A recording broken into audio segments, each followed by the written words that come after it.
सत्य के साथ। आ जाओ, आपकी पूरी सुरक्षा की जिम्मेदारी हमारी है। नहीं पता भाई दर्शन भारती जी किसके लिए क्या है क्या नहीं है, लेकिन हमारे लिए वो ऐसे टाइम पे वो भगवान बन के आए थे। मैं उनका साथ कभी नहीं बोलने की, मैं उनका कभी एहसान नहीं भूलने की, उन लोगों को जिसने मुझे पनाह दी। सीबीआई जांच होगी, अब सीबीआई से पता चलेगा कि कौन कौन कहाँ हुआ, क्योंकि उसी दौरान मेरे घर में इतनी सारी मतलब पुलिस आई गाड़ियां यहाँ थी।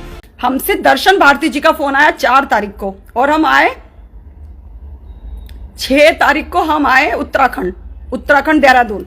हाँ, ये बात है कि पुलिस महकमे ने भी हमें छुपा के रखा। मैं उसका भी रीजन बताती हूँ कि जब एक प्रेस कॉन्फ्रेंस में पुलिस ऑफिसर से पूछा कि उर्मिला कहाँ, तो उन्होंने कहा कि हमें नहीं पता। सबने बोला, क्योंकि उनको भी कुछ ना कुछ रिपोर्ट थी अंदर के, वो भी हम बताएंगे सबको।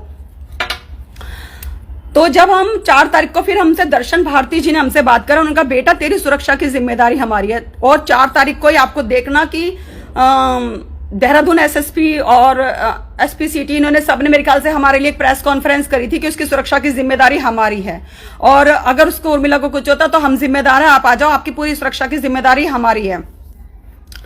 तो हमारी वो जो लिंक था, फिर वो लिंक दर्शन भारती जी ने हमारे पास भेजा कि बेटा तुम ये देखो, उत्तराखंड पुलिस ने तुम्हारे लिए सुरक्षा और ये सब चीजें, तुम आ जाओ। फिर हमारे पास खुद स्वयं दर्शन भारती जी आए।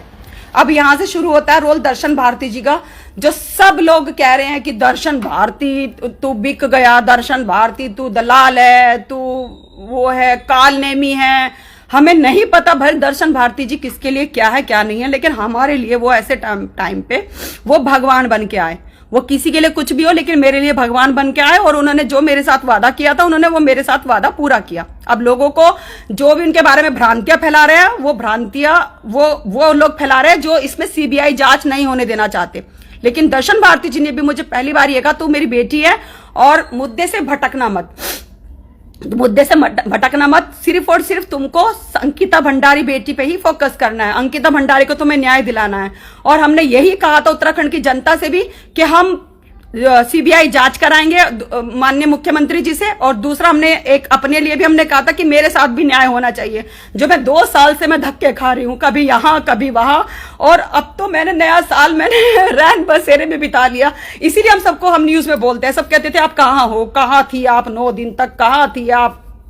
हमने कहा हम तो मोदी जी के घर में थे, क्योंकि बाहर रैन बसेरे वो ऐसे वो बने हुए हैं और उसके अंदर छोटे छोटे तख्त से लगे हुए हैं, लाइट नहीं है कुछ नहीं है, लेकिन बाहर मोदी जी की फोटो लग रही है सब जगह। तो हमने कहा कि हम तो मोदी जी के घर में रहे, हम तो इसलिए हम सबको यही बोलते थे। बहुतों ने हमारी रील्स बनाई, हमने देखा कि नीचे मोदी का घर और ऊपर हम बोल रहे हैं मोदी जी के घर में रहे।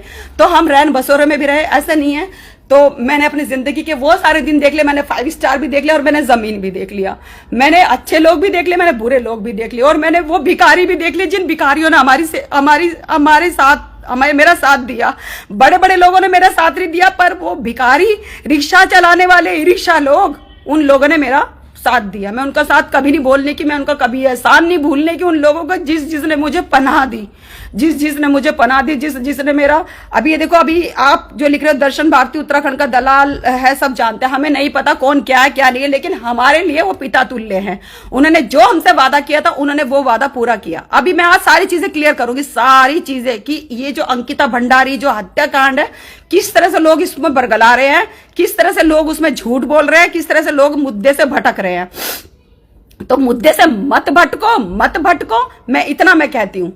उन्होंने दर्शन भारती जी ने हिंदू नाते होने के नाते, एक ये होने के नाते, वो कह रहे कि इतनी शक्ति उर्मिला तू देवी है, लिटरली में तू देवी है, इतनी शक्ति किसी के अंदर नहीं होती। तू सत्ताधारी लोगों से लड़ पड़ी यार, सत्ताधारी लोगों से बेटा, तू रूलिंग पार्टी, आपको पता है कि सीधा एक तरह से तू सीधा मतलब राष्ट्रीय महामंत्री, सब इन लोगों से तू भीड़ पड़ी। तुझे खुद ही नहीं पता कि तूने किन किन लोगों से तूने पंगा ले लिया, कि कौन कौन लोग तेरे दुश्मन हो गए।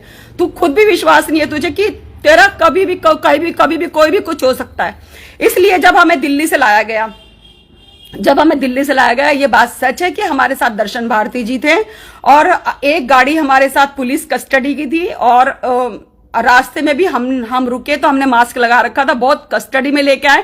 बल्कि जब अगर दर्शन भारती जी को ऐसे करना होता, हमें छुपाना होता या हमें मारना होता है, कुछ करना होता, तो उन्होंने पहले हमें चाय पानी 2 जगह में हमें उन्होंने रास्ते में पहले लंच खिलाया, फिर उन्होंने हमें चाय पानी पिलवाया कि ताकि नॉर्मल हो जाए। और लगातार देहरादून एसएसपी इतने अच्छे इंसान मैंने जिंदगी में नहीं देखे जो अजय कुमार जी हैं।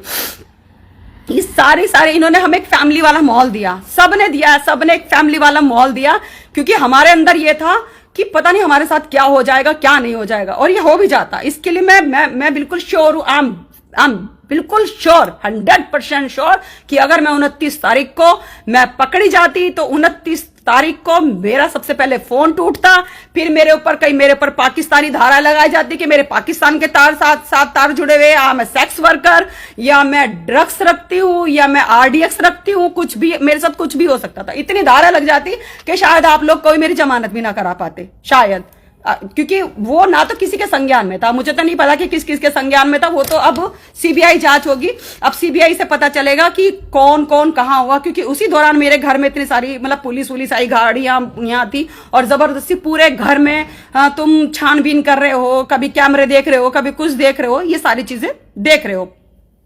रही दर्शन भारती जी, अगर ऐसा होता, दर्शन भारती जी ने मेरे ख्याल से मेरे सामने एक दो पत्रकारों को फोन करा, उन्होंने फोन करा कि उर्मिला देहरादून आ चुकी है, लेकिन पुलिस महकमे के लोगों ने, प्रशासन के लोगों ने आप ही के सामने यह कहा कि उर्मिला अभी हमें नहीं मिली है। उसका एक रीजन था, क्योंकि कहीं ना कहीं जो एलआईयू रिपोर्ट थी, जो लोकल जो रिपोर्ट्स होती है, उनको यह पता था कि जैसे उर्मिला देहरादून में आएगी उर्मिला की हत्या हो जाएगी, और लगे हैं हमारे पीछे, हमारी हत्या कभी भी हो सकती है कि उर्मिला की हत्या हो जाएगी, क्योंकि अगर उर्मिला की हत्या होगी तो अंकिता भंडारी हत्याकांड तो एक चल ही रहा है, उसके साथ साथ एक उर्मिला राठौर, उर्मिला सनावर एक हत्याकांड, एक दोबारा से आंदोलन बढ़ता चला जाएगा, क्योंकि सब लोग नहीं चाहते अंकिता को न्याय मिले। उसमें से मैं जितनी भीड़ है वो एक जो जनता जो जमीन पे उतर रही है, वो जनता की भावनाएं हैं, वो जनता अंकिता भंडारी को अपनी बेटी के रूप में देख रही है, लेकिन बहुत सारे लोग उसमें राजनीति चल रहे हैं, बहुत सारे लोग उसमें टीआरपी ले रहे हैं, बहुत सारी उसमें राजनीतिक रोटियां सेक रहे हैं, कोई कुछ कर रहा है, कोई पैसे कमा रहा है अपना स्कैनर बेच के, कोई कुछ कर रहा है,